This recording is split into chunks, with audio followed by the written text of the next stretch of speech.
L'absence d'eau potable au robinet aujourd'hui paraît absolument inconcevable à chacun d'entre nous et pourtant ça ne fait que quelques décennies que nous avons tous un robinet qui nous délivre 24 heures sur 24 et 365 jours par an de l'eau de qualité.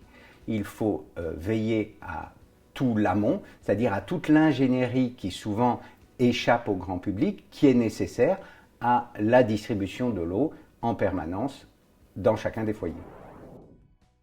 Un captage, il faut imaginer un trou, un puits en quelque sorte, d'une profondeur en fonction de la nappe qu'on veut capter, qu'on va venir cimenter sur les côtés. Et donc du coup, on insère des pompes dans ce puits et ensuite c'est le fonctionnement des pompes qui font que l'eau va remonter en surface. Il y a 92 captages dans le département du Cher, dont 2 qui sont de surface, qui sont donc situés à Sidiailles et puis à Vierzon, la prise d'eau qui se fait dans le Cher. Il est important de se préoccuper de sécuriser l'alimentation en eau potable des administrés parce qu'il peut y avoir des problématiques de qualité d'eau et de quantité d'eau. Il n'y a pas eu cet été de rupture d'alimentation en eau potable pour les administrés, mais la situation a été tendue. Et cela s'est poursuivi cet automne, cet hiver. Et actuellement, les captages du département du Cher n'ont pas retrouvé leur niveau habituel d'hiver. Le troisième point, c'est bien entendu les infrastructures de distribution et de stockage. Les réseaux, ils sont souterrains, les ouvrages sont discrets.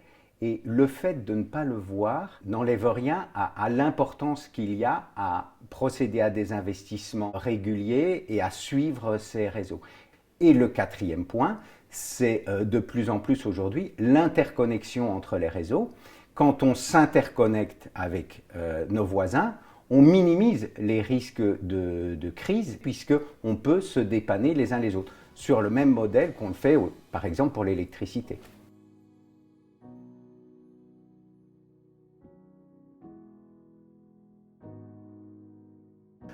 Alors, je voudrais d'abord rappeler que l'eau potable, c'est la vie. Nous avons tous besoin d'eau, dans toutes nos activités, nous avons besoin d'eau. Et le plus souvent, nous avons besoin d'eau potable, cette eau d'extrême qualité.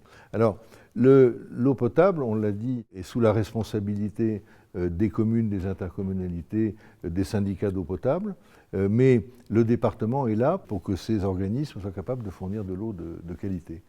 C'est notamment important dans le contexte actuel de raréfaction de la ressource en eau, où il faut prendre des mesures importantes pour limiter les fuites d'eau dans les réseaux, pour interconnecter les réseaux, pour sécuriser effectivement l'accès à la ressource. L'innovation en matière d'eau, ça peut être mettre en place des compteurs aux différents nœuds du réseau d'eau qui permettent de détecter très vite des éventuelles fuites sur les différents éléments du réseau. La mise en place de ces moyens va être très utile pour alimenter l'observatoire avec des données et faire en sorte que l'observatoire soit capable de fournir des données les plus récentes possibles, les plus réalistes possibles et les plus représentatives de la situation exacte du réseau à un instant donné.